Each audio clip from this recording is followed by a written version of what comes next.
Right మనతో పాటు కొంతమంది నిరుద్యోగ సోదరులు ఉన్నారు. బ్రదర్, ఇక్కడ మీరు ఉద్యోగాలు ఇవ్వాలని ధర్నా చేస్తూ ఉన్నారా? ఉద్యోగాలు మాకొద్దు, నోటిఫికేషన్లు ఇప్పుడు ఏకని ధర్నా చేస్తూ ఉన్నారు. ఎందుకంటే ముఖ్యమంత్రి గతంలో చాలాసార్లు మాట్లాడారు. ఏం చెప్తారు దీనికి? చేతులు జోడించి మీ మిర్రటి ముఖంగా చెప్తా ఉన్నాం. ఈరోజు వేలాది మంది నిరుద్యోగులు ఇక్కడికి వచ్చి మీకు దండం పెట్టి ప్రభుత్వానికి ఒక స్పష్టంగా చెప్తా ఉన్నాం.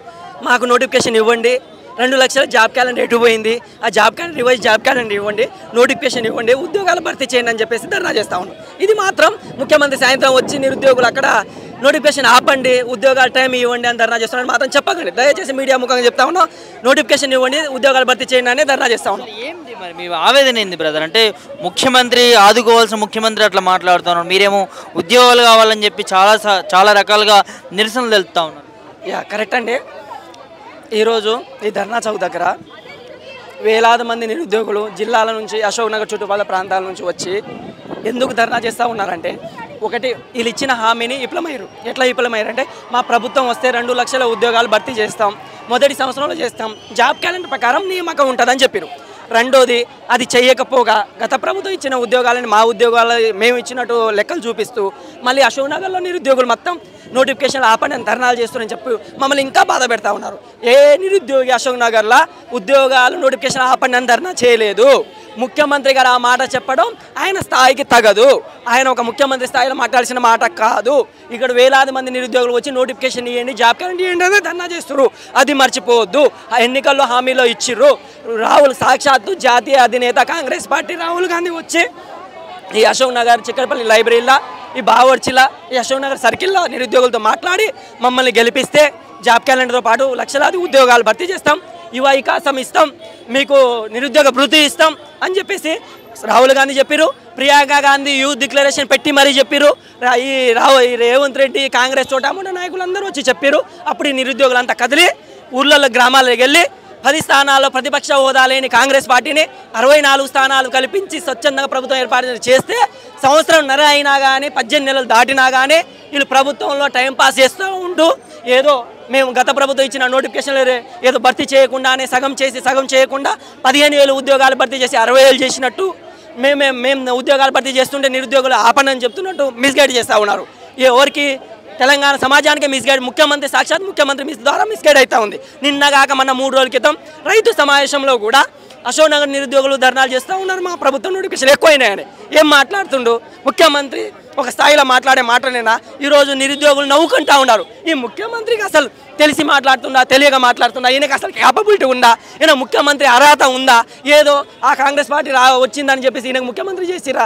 ఒక ఎక్స్పీరియన్స్ లేదు, ఒక అవగాహన లేదు, గతంలో ఏ మినిస్ట్రీ చేయలేదు. ప్రభుత్వం ప్రజల సమస్యని ఏ విధంగా దాన్ని ప్రజలకి ప్రభుత్వానికి కోఆర్డినేట్ చేసి తీసుకెళ్ళాలి, నిర్ణయం తీసుకోవాలని ఆలోచన లేదు. అట్లా మాట్లాడుతాం. నిరుద్యోగుల వెనకాల వేరే ప్రతిపక్ష పార్టీలు ఉండి ప్రభుత్వం మీద రెచ్చగొడతా ఉన్నాయి, బురద తల్లుతా ఉన్నాయని చెప్పి గతంలో కూడా మాట్లాడారు. ఇప్పుడు మరి మీ వెనక ఏ పార్టీలు ఉన్నాయి? మా వెనకాల ఏ పార్టీ లేదు.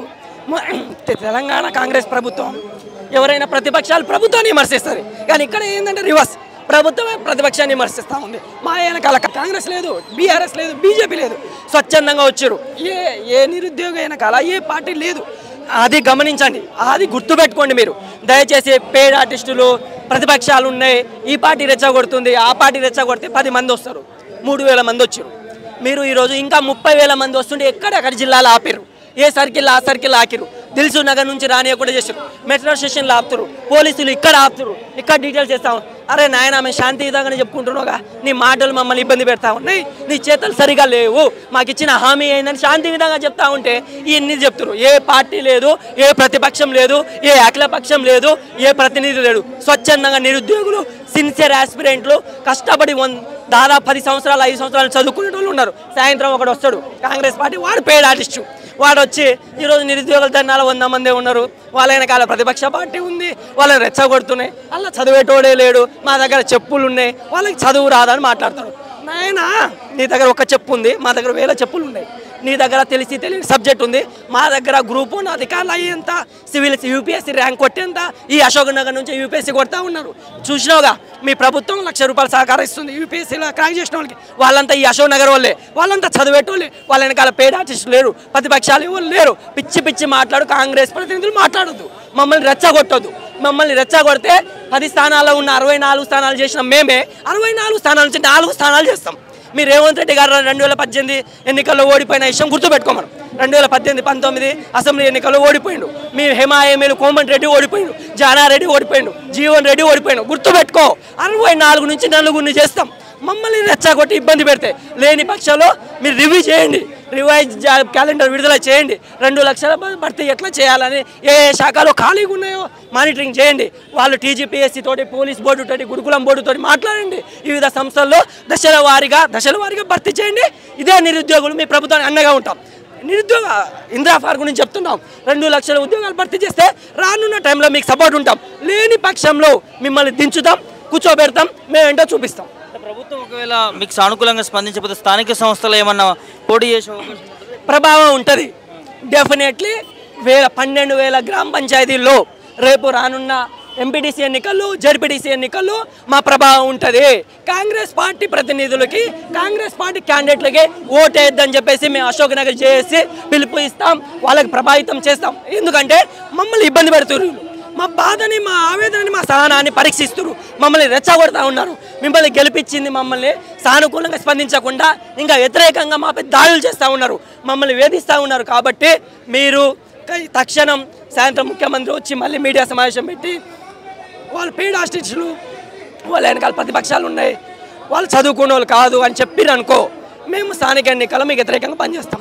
రెండోది, జాబ్ క్యాలెండర్ ఇవ్వకుండా గతంలో జాబ్ క్యాలెండర్ అసెంబ్లీలో బట్టి విక్రమార్క సాక్షాత్ డిప్యూటీ సీఎంఏ ప్రకటించాడు. ఆ జాబ్ క్యాలెండర్ ప్రకటించాడు, ఎస్సీ వర్గీకరణ చట్టం చేయాలి, టైం పడుతుంది అని చెప్పి పక్కన పెట్టారు. ఇప్పుడు ఎస్సీ వర్గీకరణ చట్టం చేసారు కదా, ఇప్పుడు జాబ్ క్యాలెండర్ ఎందుకు ఇవ్వట్లేదు? 2 లక్షల 2 లక్షలు భర్తీ చేస్తాను ప్రియాంక డిక్లరేషన్ ఉంది కదా, రాహుల్ గాంధీ చెప్పింది కదా, ముఖ్యమంత్రి చెప్పింది కదా, దాని మీద నోటిఫికేషన్ ఏది? ఇవన్నీ చేయకపోతే స్థానిక ఎన్నికల్లో చేస్తాం, రానున్న అసెంబ్లీ ఎన్నికల్లో చేస్తాం.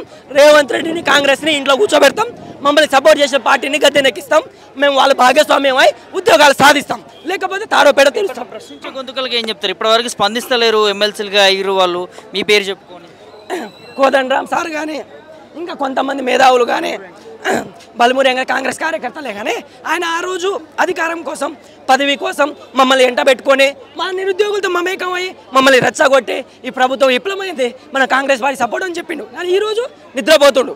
ఎమ్మెల్సీ బలమురి వెంకటన్న గారు ఆ రోజు అశోక్ నగర్ పదే తిరిగినావుగా, ఈరోజు అశోక్ నగర్ కాలు పెట్టట్లేదు, కనీసం నిరుద్యోగులతో మాట్లాడట్లేదు. మీ మేధావులు, మీ ప్రొఫెసర్ సార్ కానీ, మేధావులు క్యాంపస్లో ఉన్న ప్రొఫెసర్లకు కానీ, వివిధ రంగాల మీడియాలో ఉన్న వాళ్ళకి కానీ, ఉద్యోగ సంఘాల్లో ఉన్న వాళ్ళకి కానీ, నిరుద్యోగ సంఘాల్లో ఉన్న కానీ, ప్రభుత్వంలో ఉన్న వాళ్ళకి కానీ, రాజకీయ పార్టీల్లో ఉన్న వాళ్ళకి కానీ, దయచేసి మమ్మల్ని సపోర్ట్గా ఉండండి, ఈ ప్రభుత్వానికి తొత్తులుగా మారకండి. మమ్మల్ని సపోర్ట్గా ఉంటే రేపు ప్రభుత్వంలో మీకు కీలక స్థానం వస్తుంది, మాకు అండగా ఉంటండి, మీకు సపోర్ట్గా ఉంటాం. లేని పక్షంలో మిమ్మల్ని అందరినీ రాజకీయ నిరుద్యోగులుగా చేస్తాం. అది గుర్తుపెట్టుకోండి. మేము ఈరోజు ఇక్కడ 3,000 మంది కాదు, 30 లక్షల మంది ప్రభావితం అవుతారు. మిమ్మల్ని రాజకీయ నిరుద్యోగులు చేయకపోతే చూడండి, మాకు సపోర్ట్ చేయకపోతే మీకు అదే గతి. నిన్నటిదాకా ఇవాటి దాకా మేము విన్నవించినాం, రేపటి నుంచి హెచ్చరిస్తూ ఉన్నాం. ఈ రోజు కూడా హెచ్చరిక లేదు. ఎందుకంటే నిన్నటిదాకా మేము వినతులు ఇచ్చినాం, మంత్రులను కలిసినాం, ముఖ్యమంత్రులను కలిసినాం, మీరు చెప్పిన ఈ మేధావులను కలిసినాం. వీళ్ళందరికీ చెప్తే మమ్మల్ని అవమానిస్తారు, కించపరుస్తారు. ఇప్పటి నుంచి హెచ్చరికలు జారీ చేస్తాం. మేము ఇదే ఎన్టీఆర్ స్టేడియంలో 30,000 మందితో సభ పెడతా ఉన్నాం. నెక్స్ట్ ఇక్కడి నుంచి హెచ్చరికలు జారీ చేస్తూ ఉంటాం, ఇక్కడ నుంచి ప్రభావితం చూపిస్తాం. రేపు ఎన్నికల్లో ఇదే సభ పెట్టి, ఎన్టీఆర్ స్టేడియంలో భారీ ఎత్తున సభ పెట్టి మేము వీళ్ళకి రెఫరెండం చూపిస్తాం, తాడోపేడ తెలుసుకుంటాం. ఇదైతే థ్యాంక్ యూ.